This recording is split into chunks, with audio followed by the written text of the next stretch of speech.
შეიძლება გინახავთ, როდესაც ბავშვი ან დასრული ადამიანი იქავებს ანუსის მიდამოს.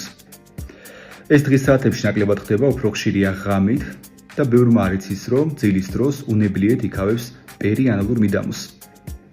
ამ ქავილის ერთ-ერთი გამოწვევი ენტერობიოზია. ეს არის პარაზიტული დაავადება გამოწვეული ჭიით, ენტერობიოზ ვერმიკულარისით, რომელიც ბინადრობს ნაწლავებში. ღამის საათებში მდედრი გამოდის ნაწლავებიდან ანუსის მიდამოში და ანუსის ნაოჭებში დევს 12,000-მდე კვერცხს.